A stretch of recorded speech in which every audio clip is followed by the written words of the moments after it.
Hello ನಮಸ್ಕಾರ. Welcome back to Haripriya Kannada vlogs. Usually ನನ್ನ way of videos ಏನಿರುತ್ತೆ ಅದು ಆಲ್ಮೋಸ್ಟ್ ಡೈಲಿ ವ್ಲಾಗ್ಸ್, ಕುಕ್ಕಿಂಗು ಈ ಥರ ಇರುತ್ತೆ. ಬಟ್ ಇವತ್ತು ಒಂದು ವಿಭಿನ್ನವಾದ video related to my miscarriage story. DNC procedure ಕೂಡ ತಗೋಬೇಕಾಯಿತು ನಾನು. ಇದನ್ನೆಲ್ಲ ಶೇರ್ ಮಾಡ್ತೀನಿ. ಇದು ತುಂಬಾ ಇನ್ಫಾರ್ಮೇಟಿವ್ ವಿಡಿಯೋ ಆಗಿರುತ್ತೆ ವಿಮೆನ್ಸ್ಗಂತೂ. ಇವಾಗಂತೂ ತುಂಬ ಜನ ಈ ಫರ್ಟಿಲಿಟಿ ಜರ್ನಿಯಲ್ಲಿ ಸಾಕಷ್ಟು ಜನ ಸಫರ್ ಮಾಡ್ತಾ ಇರ್ತೀರ. ಅವ್ರಿಗೆಲ್ಲ ಒಂದಿಷ್ಟು ಹೆಲ್ಪ್ ಆಗ್ಬೋದು ಅಂತ ನನ್ನ ಅನಿಸಿಕೆ. ಈ ಒಂದು ಪ್ರೋಸೆಸ್ ಇದೆಯಲ್ಲ, ಈ ಒಂದು ಟೈಮ್ನ ನಾನು ಎಲ್ಲೂ ರೆಕಾರ್ಡ್ ಮಾಡೋಕ್ಕೆ ಇಷ್ಟ ಇಲ್ಲ. ಮೇ ಬಿ ನನ್ನ ಹಾಗೆ ಯಾರಾದರೂ ಈ ಥರ ಫೇಸ್ ಮಾಡ್ತಾ ಇದ್ರೆ ಅವ್ರಿಗೆ ಹೆಲ್ಪ್ ಆಗ್ಬೋದೇನೋ, ಒಂದು ಚಿಕ್ಕ ವಿಡಿಯೋ ಮಾಡೋಣ ಅಂತ ನನ್ನ ಜರ್ನಿನ ಶೇರ್ ಮಾಡ್ತಾ ಇದ್ದೀನಿ. ಈ DNC ಪ್ರಾಸೆಸ್ ಏನು, ಇದರಲ್ಲಿ ಏನು ಮಾಡ್ತಾರೆ, ಏನು ಅಡ್ವಾಂಟೇಜ್ ಇದೆ, ಏನಾದರೂ ಡಿಸ್ಅಡ್ವಾಂಟೇಜ್ ಇದೆಯಾ, ಆ್ಯಕ್ಚುಲಿ ಏನಕ್ಕೋಸ್ಕರ ಇದು ಮಾಡೋದು ಅಂತ ನಾನು ಮುಂದೆ ಹೋಗ್ತಾ ಶೇರ್ ಮಾಡ್ಕೋತೀನಿ. ಬಟ್ ನಾವು ಯಾಕೆ DNCಗೆ ಸ್ಟಾಪ್ ಆದ್ವಿ ಅಥವಾ ಯಾಕೆ DNC ತಗೋಬೇಕಾಯಿತು ಅಂತ ಇದನ್ನು ಸ್ವಲ್ಪ ಹೇಳೋದಾದರೆ, ಹಿಂದೆ ನನ್ನ ಒಂದು ಸ್ಮಾಲ್ ಜರ್ನಿನ ಹೇಳ್ತೀನಿ. ಹಿಸ್ಟ್ರಿ ಅಂತಲೇ ಹೇಳ್ಬೋದು. ನನ್ನ ಮದುವೆ ಆಗಿದ್ದು 2019 ಸೊ ಏನಂದರೆ we took a break off 2021 so we started some ಮಲ್ಟಿವಿಟಮಿನ್ಸ್ನ ಶುರು ಮಾಡಿದ್ವಿ. ಅದು ತೊಗೊಂಡು 1-2 ಮಂತ್ಸಿಗೆ ನಾನು ಕನ್ಸೀವ್ ಆದೆ. ಆ ಒಂದು ಫಸ್ಟ್ ಪ್ರೆಗ್ನೆನ್ಸಿ ಇತ್ತಲ್ಲ, ಲೆಟ್ಸೆ ನಾನು ಹಾಸ್ಪಿಟಲ್ 1 ಡಾಕ್ಟರ್ 1 ಹತ್ರ ತೋರಿಸ್ತಾ ಇದ್ದೆ. So it was so nice. First pregnancy, lot of expectation ಇರುತ್ತೆ. ಆ್ಯಂಡ್ ಎಸ್, ನಾನು ತುಂಬಾ ಖುಷಿಯಾಗಿದ್ದೆ. But one fine day, maybe ಇನ್ನೂ ನೆನಪಿದೆ, ಅದಕ್ಕೆ ಗೌರಿ ಹಬ್ಬದ ದಿನವೇ ನನಗೆ ಸ್ವಲ್ಪ ಬ್ಲೀಡಿಂಗ್ ಶುರುವಾಯಿತು. ಡಾಕ್ಟರ್ಗೆ ಮೆಸೇಜ್ ಮಾಡಿದೆ, ಒಂದು ಸ್ಕ್ಯಾನ್ ತೊಗೊಳ್ಳಿ, ಸ್ಕ್ಯಾನ್ ಮಾಡಿಸಿ ಅಂತ ಬಂತು. ಸ್ಕ್ಯಾನ್ ಮಾಡಿಸಿದ್ರೆ ಹಾರ್ಟ್ ಬೀಟ್ ಸ್ಟಾಪ್ ಆಗಿತ್ತು.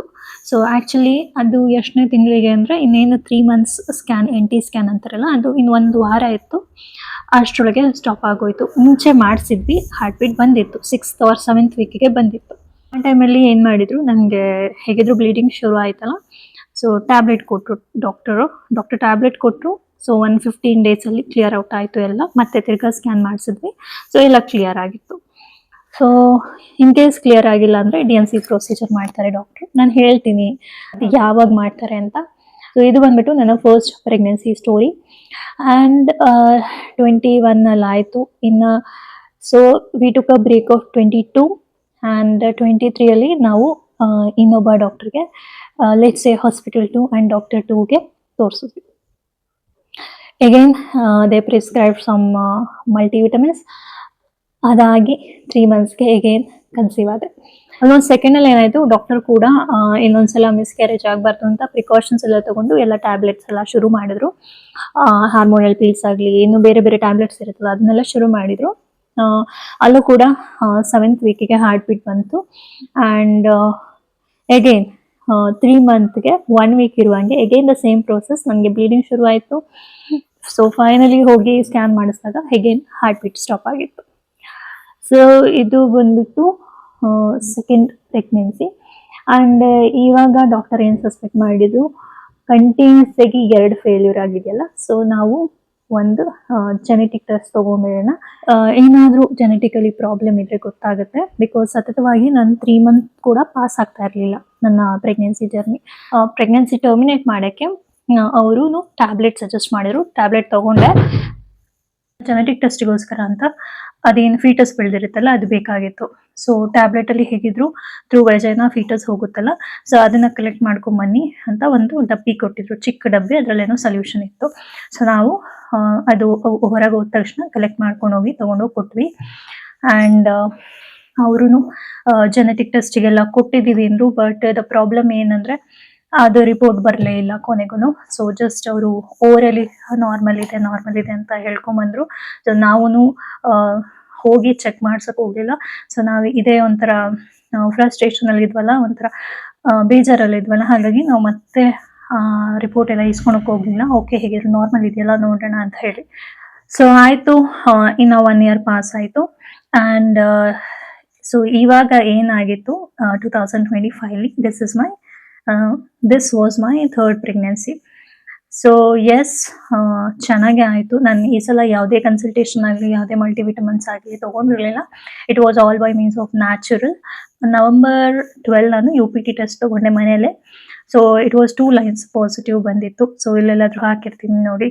ಸೊ ಆ್ಯಕ್ಚುಲಿ ಫಸ್ಟ್ ಲಾಸ್ ಆಗಿ, ಸೆಕೆಂಡ್ ಲಾಸ್ ಆಗಿ, ಥರ್ಡ್ ಒಂದು ಸಕ್ಸಸ್ ಬಂದಾಗ it was so happy.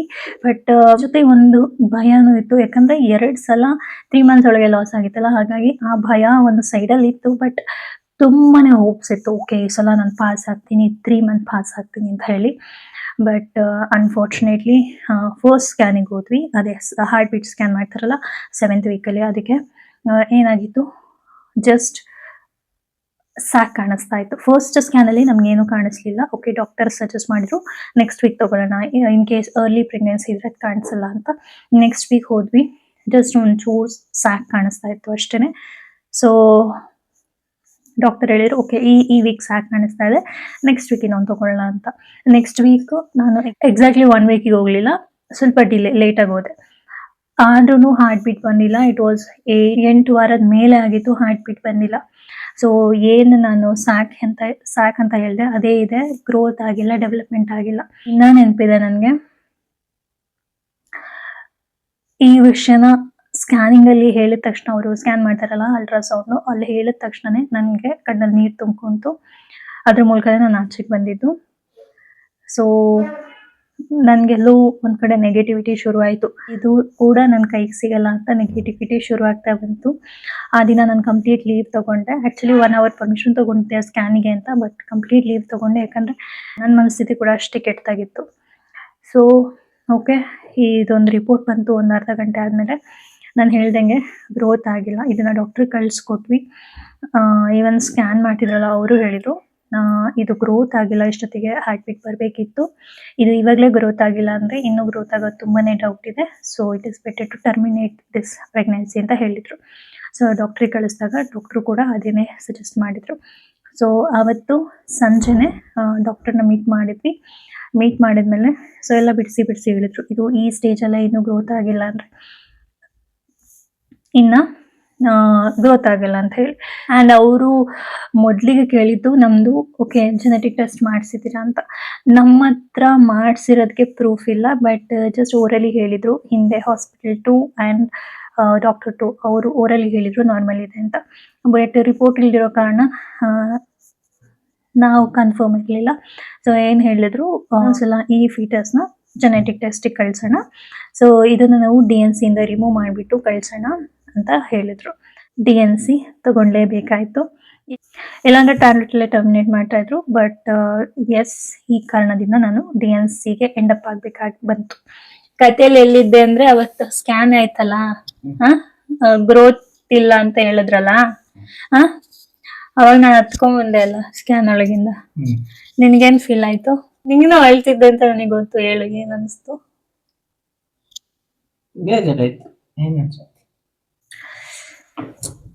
So ಆ ಕಂಡೀಷನಲ್ಲಿ ನಮ್ಮಿಬ್ಬರಿಗೂ ಕೂಡ ತುಂಬಾನೇ ಬೇಜಾರಾಗಿತ್ತು. ಬಿಕಾಸ್ ಈ ಪ್ರೆಗ್ನೆನ್ಸಿ ಮೇಲೆ ತುಂಬಾನೇ ಹೋಪ್ಸ್ ಇತ್ತು.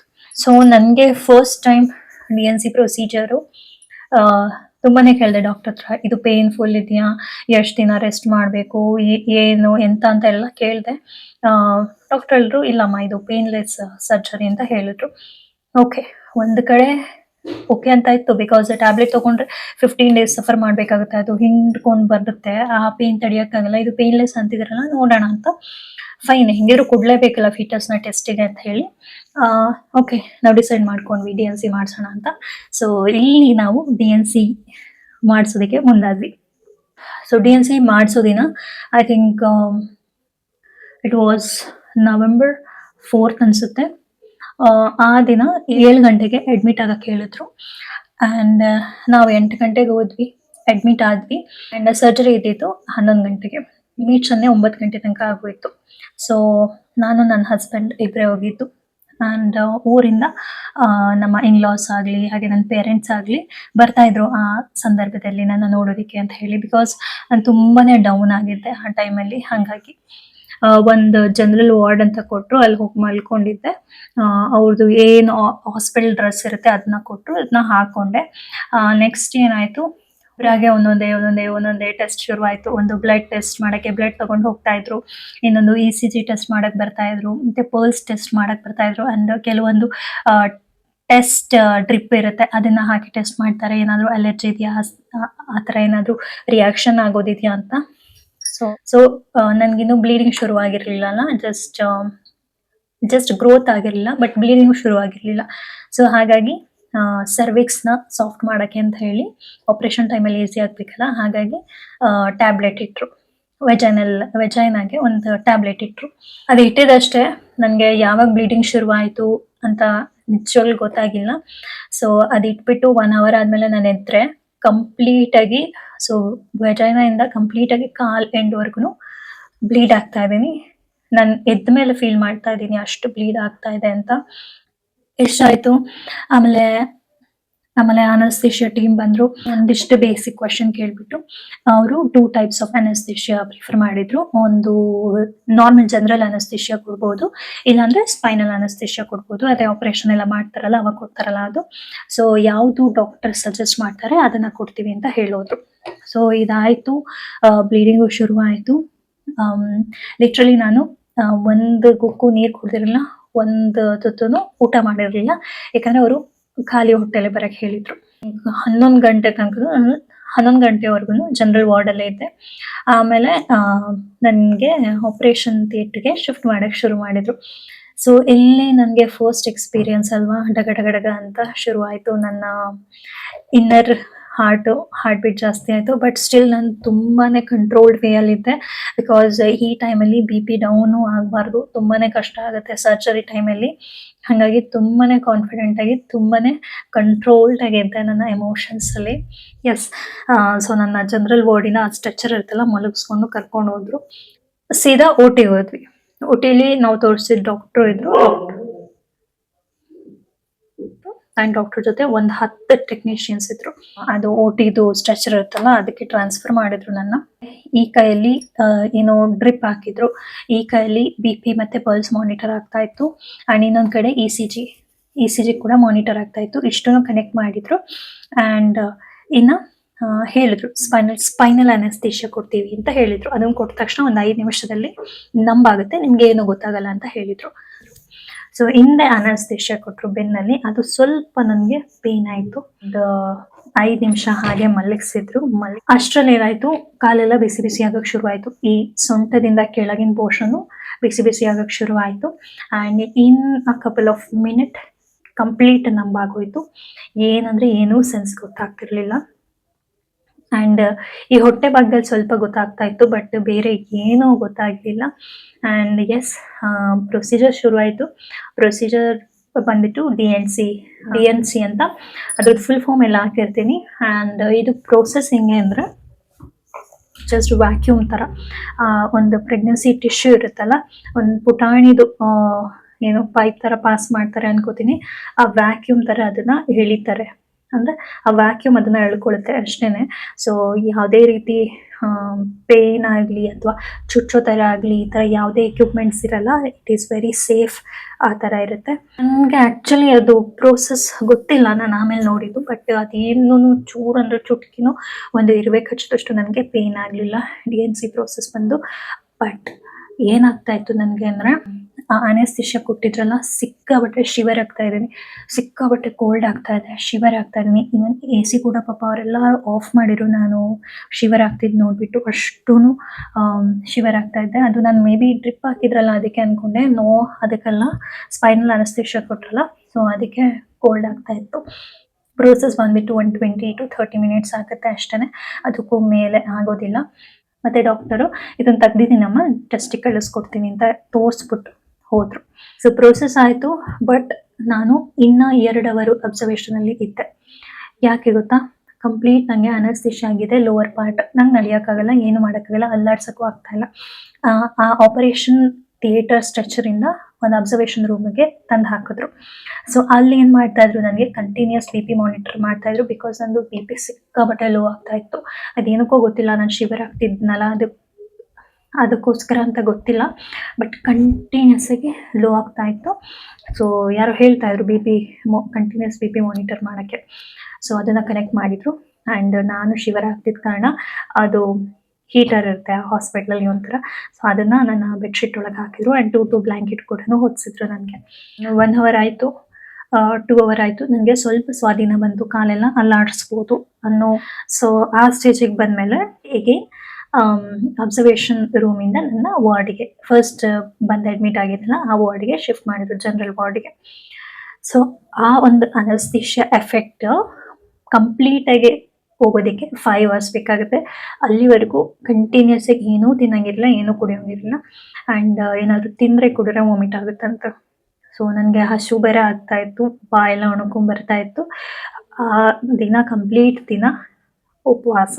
ವಾರ್ಡ್ಗೆ ಹಾಕಿದ್ಮೇಲೆ ಡ್ರಿಪ್ ಎಲ್ಲ ಕಂಟಿನ್ಯೂ ಮಾಡಿದ್ರು. ಸುಮಾರು ಒಂದು 5 ಗಂಟೆ ಅಷ್ಟೊತ್ತಿಗೆ ಕಂಪ್ಲೀಟ್ ನನಗೆ ಸ್ವಾಧೀನ ಬಂತು, ಕಾಲೆಲ್ಲ ಸ್ವಾಧೀನ ಬಂತು. ಆ್ಯಂಡ್ ಲೋವರ್ ಪಾರ್ಟ್ ಎಲ್ಲ ನನಗೆ ಆ್ಯಕ್ಟಿವ್ ಆಯಿತು, ನಡೆದಾಡೋ ಹಾಗಾಯಿತು.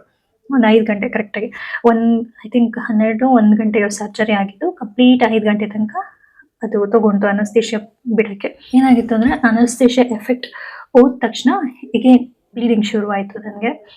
ಅಷ್ಟೇನಿಲ್ಲ, ತುಂಬ ಬ್ಲೀಡಿಂಗ್ ಅಲ್ಲ, ಸ್ವಲ್ಪ ನಾರ್ಮಲಾಗಿ ಪೀರಿಯಡ್ಸ್ ಟೈಮೆಲ್ಲ ಹೋಗುತ್ತಲ್ಲ ಆ ಥರ ಬ್ಲೀಡಿಂಗ್ ಶುರುವಾಯಿತು. ಆಮೇಲೆ ಡಾಕ್ಟರ್ ಬಂದು ವಿಚಾರಿಸ್ಕೊಂಡು ಹೋದರು. 5 ಗಂಟೆಗೆಲ್ಲ ನನಗೊಂದು ಜ್ಯೂಸ್, ನನಗೆ ಸ್ವಲ್ಪ 5 ಗಂಟೆಗೆಲ್ಲ ಫಸ್ಟ್ ನನಗೆ ನೀರು ಕುಡಿಯೋಕ್ಕೆ ಹೇಳಿದ್ರು. ವಾಮಿಟ್ ಆಗಿಲ್ಲ ಅಂದರೆ ಊಟ ಮಾಡ್ಸೋಕ್ಕೆ. ನೀರು ಕುಡಿದೆ ವಾಮಿಟ್ ಆಗಲಿಲ್ಲ, ಜ್ಯೂಸು ಕುಡಿದೆ ವಾಮಿಟ್ ಆಗಲಿಲ್ಲ. ಆಮೇಲೆ ಅದು ಬಾರ್ಲಿದೇನೋ ಕಿಚಡಿ ಅನಿಸುತ್ತೆ, ಅದನ್ನು ಕೊಟ್ಟು ಕಳಿಸಿದ್ರು. ನಾವು ಹೇಳಿರಲಿಲ್ಲ, ಅವ್ರ ಹಾಸ್ಪಿಟ್ಲಿಂದ ಕೊಟ್ಟು ಕಳಿಸಿದ್ರು. ಸೊ ಅದನ್ನು ತಿಂದೆ, ಏನೂ ಆಗಲಿಲ್ಲ. ಸ್ವಲ್ಪ ಹಸುವಾಗಿದ್ದಕ್ಕೂ ಬಾಯಾರಿಕೆ ಆಗಿದ್ದಕ್ಕೂ ಅದೊಂದು ಪೂರೈಕೆ ಆಯಿತು. ನೆಕ್ಸ್ಟ್ ಬಂದುಬಿಟ್ಟು ಇನ್ನು ನಾನು ನನ್ನ ಹಸ್ಬೆಂಡ್ ಅಲ್ಲೇ ಒಂದು 8:30 ಆಯಿತು ಅನಿಸುತ್ತೆ ಡಿಸ್ಚಾರ್ಜ್ ಎಲ್ಲ ಆಗೋ ಹೊತ್ತಿಗೆ. ಡಿಸ್ಚಾರ್ಜ್ ಮಾಡಿಸ್ಕೊಂಡು ವಾಪಸ್ ಮನೆಗೆ ಬಂದ್ವಿ. ಸೊ ಇದಾಗಿತ್ತು ನನ್ನ ಕಂಪ್ಲೀಟ್ ಮಿಸ್ಕ್ಯಾರೇಜ್ ಸ್ಟೋರಿ. ಒಂದಿಷ್ಟು ಕ್ವೆಶನ್ಸ್ಗೆ ಆನ್ಸರ್ ಮಾಡೋದಾದರೆ, ಎಸ್, ನನಗೂ ತುಂಬಾ ಬೇಜಾರಾಯಿತು. But time has to move on. ನಾವು ಕೂಡ ಮೂವ್ ಆನ್ ಆಗಬೇಕಾಗತ್ತೆ. ಸರಿ, ಇದೇನು ಫೇಸ್ ಮಾಡಾಯಿತು, ನೆಕ್ಸ್ಟ್ ನೋಡೋಣ, ನೆಕ್ಸ್ಟ್ ಏನು ಪ್ರೋಸೆಸ್ ನೋಡೋಣ ಅಂತ ಇದೀಗ ಸದ್ಯಕ್ಕೆ. ಸೊ ಇವತ್ತೇ ಮಿಸ್ಕ್ಯಾರೇಜ್ ಆಗಿ 5 ಡೇಸ್ ಆಗಿತ್ತು. ಒಂದಿಷ್ಟು ಹಾರ್ಮೋನಲ್ ಪಿಲ್ಸ್ ಕೊಟ್ಟಿದ್ರು ಡಾಕ್ಟರು, ಒಂದಿಷ್ಟು ಪೇನ್ ಕಿಲ್ಲರ್ಸ್ ಕೊಟ್ಟಿದ್ರು. ಬಟ್ ಲಿಟ್ರಲಿ ನನಗೆ ಯಾವುದೇ ರೀತಿ ಪೇಯ್ನ್ ಇಲ್ಲ. ಆ್ಯಂಡ್ ಟ್ಯಾಬ್ಲೆಟಿಗೆ ಹೋಲಿಸ್ಕೊಟ್ರೆ DNC is the best procedure ಅನಿಸುತ್ತೆ. ಬಟ್ ಪ್ರೊಸೀಜರ್ ಲೆಂತ್ ಇದೆ ಅಷ್ಟೇ. ಬಟ್ 1 ಡೇಲಿ ಹೋಗ್ಬಿಟ್ಟು ಮುಗಿಸ್ಕೊಂಬರ್ಬೋದು. ಟ್ಯಾಬ್ಲೆಟ್ ಆದರೆ 15 ಡೇಸ್ ಸಫರ್ ಮಾಡಬೇಕಾಗತ್ತೆ. ಎಸ್, ಇದು ಒಂದು ನನಗನ್ನಿಸಿತು. ಆಮೇಲೆ ಕಾಸ್ಟ್. ಸೊ DNC ಕಾಸ್ಟ್ ಬಂದುಬಿಟ್ಟು ನಮಗೆ ಬಿದ್ದಿದ್ದು 25K, 25,000. ಆ್ಯಂಡ್ ನಮ್ಮದೇನು ಫೀಟರ್ಸ್ ಇರುತ್ತಲ್ಲ ಅದು ಜೆನೆಟಿಕ್ ಟೆಸ್ಟಿಗೆ ಕಳಿಸ್ಬೇಕಾಗಿತ್ತಲ್ಲ, ಅದು ಒಂದು 17,000 ತೊಗೊಂಡ್ರು. ಸೊ ಟೋಟಲಿ ಐ ಥಿಂಕ್ 39 ಆಯಿತು ಅನಿಸುತ್ತೆ ನಮಗೆ ಅವತ್ತಿನ ದಿನದ ಒಂದು ಖರ್ಚು. ಸೊ ನೆಕ್ಸ್ಟ್ ದಾರಿ ಏನಂದರೆ ನೋಡಬೇಕು. ಇನ್ನು ಆ ಟೆಸ್ಟಿನ ರಿಪೋರ್ಟ್ ಬರೋದು 3 ವೀಕ್ಸ್ ಆಗುತ್ತೆ. ಅದರಲ್ಲಿ ಏನಾದರೂ ವೇರಿಯೇಷನ್ಸ್ ಇದ್ದರೆ ಐ ಥಿಂಕ್ ಅದನ್ನು ಕರೆಕ್ಟ್ ಮಾಡಿಕೊಂಡು ಮುಂದೆ ಹೋಗೋದಷ್ಟೇ. ನಾವಿನ್ನೇನು ಮಾಡೋಕ್ಕಾಗಲ್ಲ, ನಮ್ಮ ಕೈಲಾದಂಥ ಪ್ರಯತ್ನ ನಾವು ಮಾಡಬೇಕಾಗತ್ತೆ ಅಷ್ಟೇ. ಸೊ ಎಸ್, ಇದಾಗಿತ್ತು ನನ್ನ ಶಾರ್ಟ್ ಆ್ಯಂಡ್ ಸ್ವೀಟಾಗಿ ಮಿಸ್ಕ್ಯಾರೇಜ್ ಸ್ಟೋರಿ. ನಾನು ಮೇಯ್ನಾಗಿ ಈ ವಿಡಿಯೋ ಮಾಡೋಕ್ಕೆ ಕಾರಣ ಏನಂದರೆ, ಸಾಕಷ್ಟು ಜನ ಈ ಟೈಮಲ್ಲಿ ಮಿಸ್ಕ್ಯಾರೇಜಸ್ನ ಫೇಸ್ ಮಾಡ್ತಾನೆ ಇದ್ದೀರಾ. Just wanted to tell you guys, ನೀವು ಒಬ್ಬರೇ ಅಲ್ಲ, ಯು ಆರ್ ನಾಟ್ ಅಲೋನ್. ತುಂಬ ಗ್ರೂಪ್ ಆಫ್ ವಿಮೆನ್ಸ್ ಇದ್ದಾರೆ. ಈ ಥರ ಧೈರ್ಯ ತಂದ್ಕೊಡಿ. ಆ್ಯಂಡ್ ಮುಂದೆ ಏನು ಪ್ರೋಸೆಸ್ ಇದೆ ಅದಕ್ಕೆ ಮೂವ್ ಆನ್ ಆಗಿ ಅಷ್ಟೇ. ಎಸ್, ಮಗು ಒಂದೇ ಜೀವನ ಅಲ್ಲ, ನಿಮ್ಮ ಲೈಫಲ್ಲಿ ನೀವು ಕೂಡ ಇಂಪಾರ್ಟೆಂಟ್ ಆಗ್ತೀರಾ. ನೀವು ಈ ಒಂದು ಸಂದರ್ಭದಲ್ಲಿ ಡಿಪ್ರೆಷನ್ ಆಗೋದು ಅಥವಾ ನಿಮ್ಮ ಹಾರ್ಮೋನ್ಸ್ ಖಂಡಿತವಾಗಿ ವೇರಿಯೇಷನ್ಸ್ ಆಗುತ್ತೆ. ಮತ್ತು ನೀವು ಕನ್ಸೀವ್ ಆಗೋದು ತುಂಬಾ ಕಷ್ಟ ಆಗುತ್ತೆ. ಸೊ ಬಾಡಿ ಹೆಲ್ತ್ ಎಷ್ಟು ಮುಖ್ಯನೋ ಅಷ್ಟೇ ಮೆಂಟಲ್ ಹೆಲ್ತ್ ತುಂಬಾ ಮುಖ್ಯ. ಸೊ ಮೆಂಟಲಿ ಸ್ಟೇಬಲ್ ಇದ್ದರೆ ಎವ್ರಿಥಿಂಗ್ ಇಸ್ ಪಾಸಿಬಲ್. ಮೇಯ್ನಾಗಿ ಸೆಲ್ಫ್ ಕಾನ್ಫಿಡೆನ್ಸ್ ಇಟ್ಕೊಳ್ಳಿ, ನಿಮ್ಮ ಮೇಲೆ ನೀವು ಕಾನ್ಫಿಡೆನ್ಸ್ ಇಟ್ಕೊಳ್ಳಿ. Everything is possible. ಯಾವುದು ಆಗದಿರೋದಿಲ್ಲ ರೀ ಈ ಟೈಮಲ್ಲಿ. ನಿಮಗೆ ನ್ಯಾಚುರಲ್ ಆಗಿಲ್ಲ ಅಂದರೆ ಮೆಡಿಕೇಷನ್ಸ್ ಕೊಡ್ತಾರೆ, ಮೆಡಿಕೇಷನ್ಸ್ ಆಗಿಲ್ಲ ಅಂದರೆ IUI ರೆಫರ್ ಮಾಡ್ತಾರೆ, IUI ಆಗಿಲ್ಲ ಅಂದರೆ IVF ರೆಫರ್ ಮಾಡ್ತಾರೆ, IVF ಆಗಿಲ್ಲ ಅಂದರೆ ಸರೋಗೆಸಿ ಇದೆ. ಲಾಸ್ಟಿಗೆ ಯಾವುದು ಆಗಿಲ್ವಾ, ಲಾಸ್ಟಿಗೆ ಒಂದು ಆಪ್ಷನ್ ಇದೆ, ಅಡಾಪ್ಷನ್ ಇದೆ. ಸೊ ಡೈರೆಕ್ಟಾಗಿ ಅಡಾಪ್ಷನ್ ಹೋಗಿ ಅಂತ ನಾನು ಹೇಳ್ತಾ ಇಲ್ಲ, ಬಟ್ ಅದು ಒಂದು ಆಪ್ಷನ್ ಇದೆ ಅಂತ ನೆನ್ಪಿಟ್ಕೊಳ್ಳಿ. ಸೊ ಇನ್ನೇನಾದರೂ ಡೌಟ್ಸ್ ಇದ್ದರೆ, ನಾನೇನಾದರೂ ಕವರ್ ಮಾಡಿಲ್ಲ ಅಂತ ನಿಮ್ಗೆ ಅನಿಸಿದ್ರೆ ಕಮೆಂಟ್ ಸೆಕ್ಷನಲ್ಲಿ ಹಾಕ್ಬೋದು. ಡೆಫಿನೆಟ್ಲಿ ನನಗೆ ಗೊತ್ತಿದ್ರೆ ನಾನು ಆನ್ಸರ್ ಮಾಡೋಕ್ಕೆ ಟ್ರೈ ಮಾಡ್ತೀನಿ. ಆ್ಯಂಡ್ ಇದ್ರ ಮಧ್ಯೆ ಸಾಕಷ್ಟು ಟೀಕೆಗಳು, ಸಾಕಷ್ಟು ಏನಂತೀವಿ, ಸಾಕಷ್ಟು ಒಂಥರ ಮಾತುಗಳನ್ನ ಕೇಳಬೇಕಾಗಿ ಬರ್ಬೋದು. ಇವನ್ ಅದಕ್ಕೆ ನಾನೂ ಕೂಡ ಹೊರತಾಗಿಲ್ಲ. ನಾವು ಈ ಥರ ಮಾತುಗಳನ್ನ ನೀವು ಕೇಳಿರ್ತೀರ. ಅದನ್ನೊಂದಿಷ್ಟು ಆನ್ಸರ್ ಮಾಡೋಣ ಅಂತ, ಬಿಕಾಸ್ ತುಂಬ ಜನಕ್ಕೆ ಕನೆಕ್ಟ್ ಆಗುತ್ತೆ ಈ ಕ್ವೆಶನ್ಸ್ ಅನ್ನೋದು. ಸಿನ್ಸ್ ನಾನು ವರ್ಕಿಂಗ್ ವುಮೆನ್ ಆಗಿರೋದ್ರಿಂದ ಈ ಆನ್ಸರ್ನ ನನ್ನ ಹಸ್ಬೆಂಡ್ನ ಕೇಳ್ತೀನಿ. ಸೊ ನಮ್ಗೆ ಕೆಲವೊಂದಿಷ್ಟು ಕ್ವಶನ್ಸ್ ಬಂದಿತ್ತಲ್ಲ, ಅದನ್ನ ಟೀಕೆ ಅನ್ಬೋದು ಅಥವಾ ಇನ್ನೂ ಏನಾದರೂ ಅನ್ಬೋದು, ಈ ಥರ ಬರ್ತಾ ಇರುತ್ತೆ ಎಲ್ಲರಿಗೂ. ನನ್ನ ಥರ ಯಾರು ಫೇಸ್ ಮಾಡ್ತಾ ಇದ್ರೆ ಅದ್ರಲ್ಲಿ ನನಗೇನು ಕ್ವಶನ್ ಒಂದು ಬಂದಿದ್ದು ಅಂದರೆ, ಈ ಕೆಲ್ಸಕ್ಕೆ ಹೋಗ್ತಾರಲ್ಲ ಆ ಹೆಣ್ಮಕ್ಳು ನಾವು ಇಂಡಿಪೆಂಡೆಂಟ್ ಆಗಬೇಕು, ಫ್ರೀಡಮ್ ಆಗಿರಬೇಕು, ಮತ್ತೆ ಬೇರೆ ಮೇಲೆ ಡಿಪೆಂಡೆಂಟ್ ಆಗಬಾರ್ದು ಅಂತ ಮಕ್ಕಳನ್ನ ನೆಗ್ಲೆಕ್ಟ್ ಮಾಡ್ಕೊಂಡು ಹೋಗ್ತಾರೆ. ಮಕ್ಕಳು ಮಾಡ್ಕೊಳಲ್ಲ, ಆಮೇಲೆ ಬೇಕು ಅಂದಾಗ ಆಗೋದಿಲ್ಲ. ಈ ತರ ಒಂದು ಬಂತು ನನ್ಗೂ ಎಲ್ಲೋ ಮೂಲಗಳಿಂದ ಅನ್ಕೊಳ್ಳೋಣ, ಯಾರು ಏನು ಬೇಡ. ಸೊ ಇದು ಸಾಕಷ್ಟು ಜನರಿಗೆ ಬಂದಿರುತ್ತೆ. ಏನು ನಿನ್ನ ಅಭಿಪ್ರಾಯ?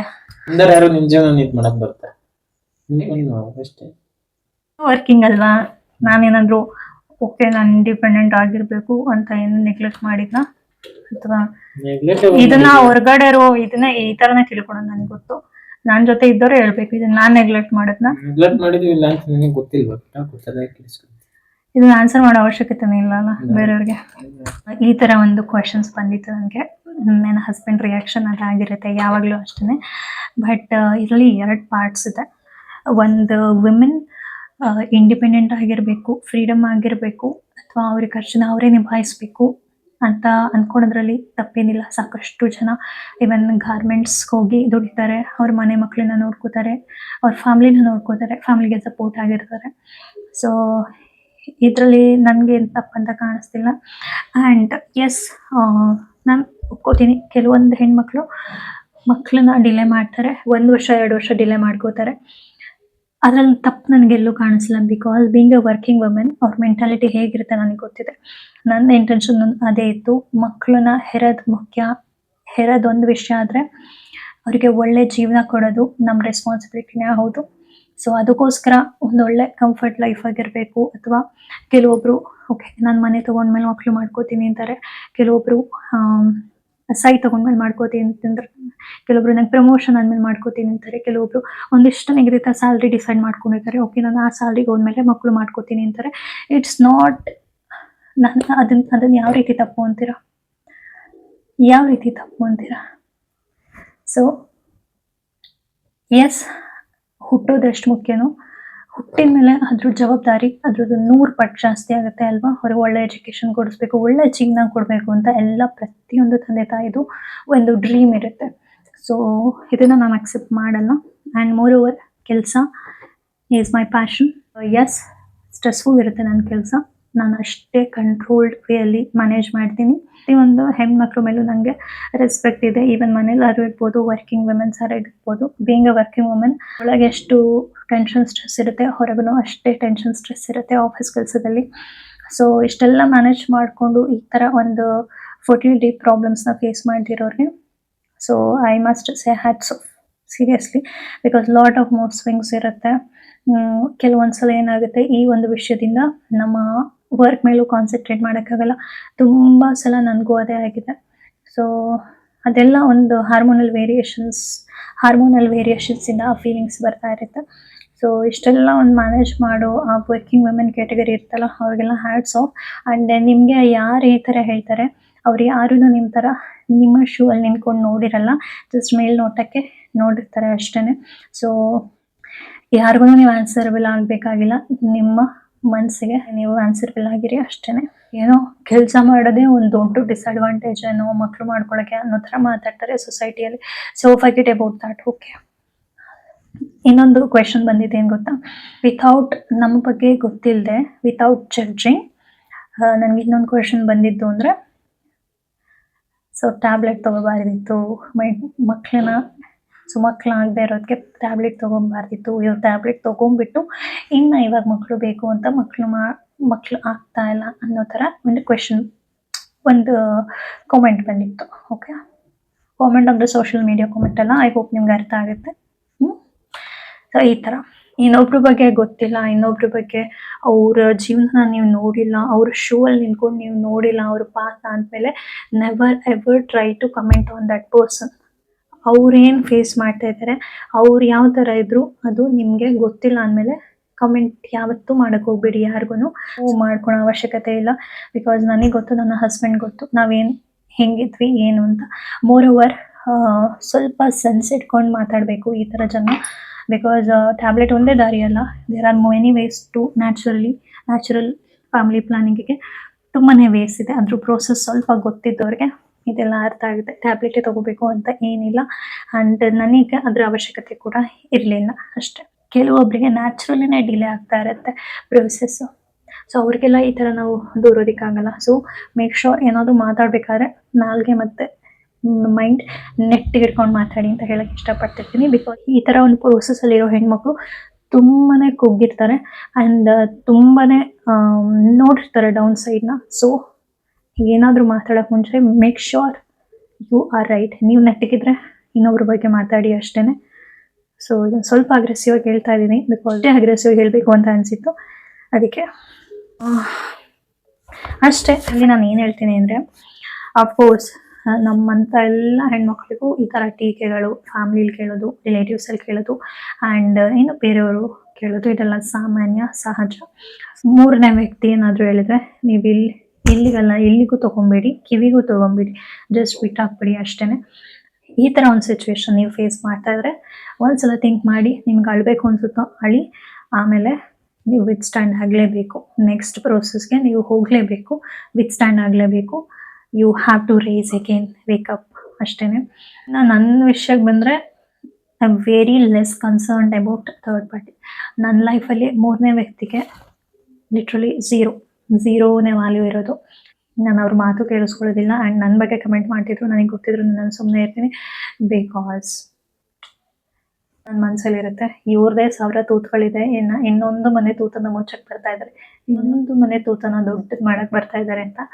ನಾನು ಎಸ್ಪೆಷಲಿ ಥರ್ಡ್ ಪರ್ಸನ್ನ ನನ್ನ ಲೈಫಲ್ಲಿ ಯಾವತ್ತೂ ಬಿಟ್ಟಿಲ್ಲ. ಆ್ಯಂಡ್ ಅವರ ಥಾಟ್ಸ್ ಕೂಡ ನನ್ನ ಲೈಫ್ಗೆ ಎಫೆಕ್ಟ್ ಮಾಡೋಕ್ಕೆ ಯಾವತ್ತೂ ಬಿಟ್ಟಿಲ್ಲ. ಅಲ್ಲಿಗೆಲ್ಲೇ ಬಿಟ್ಟು ಮೂವ್ ಆನ್ ಆಗ್ತಾ ಇರ್ತೀವಿ. ಆ್ಯಂಡ್ ನಾನು ನನ್ನ ಹಸ್ಬೆಂಡ್ ಡಿಸ್ಕಸ್ ಮಾಡಿಕೊಂಡೆ ಇವೆಲ್ಲ ಪ್ರೊಸೀಜರ್ ಆ್ಯಂಡ್ ಪ್ರೋಸೆಸ್ನ ಕಂಟಿನ್ಯೂ ಮಾಡ್ತೀವಿ. ಸೊ ಇಷ್ಟೇ, ಇದಾಗಿತ್ತು ನನ್ನ ಐ ಥಿಂಕ್ ಇದನ್ನೇನಂತಾರೆ ಮನಸ್ಸಿನ ಮಾತು ಅಂತಲೇ ಹೇಳ್ಬೋದು. ಸೊ ಈ ಥರ ವಿಡಿಯೋ ಇನ್ಯಾವತ್ತೂ ಬರೋದಿಲ್ಲ ಆ್ಯಂಡ್ ನನಗೆ ಮಾಡೋಕ್ಕೂ ಇಷ್ಟ ಇಲ್ಲ. ಸೊ ಇದು ಕೆಲವೊಂದಷ್ಟು ವುಮೆನ್ಸ್ಗೆ ಆಲ್ಮೋಸ್ಟ್ ಇನ್ಸ್ಪೈರ್ ಆಗುತ್ತೆ ಅಂತ ಅಂದ್ಕೊಂಡಿದ್ದೀನಿ. Are not alone and we are with you. ಅಷ್ಟೇ ಮುಗಿಸ್ತೀನಿ. Thank you so much for watching.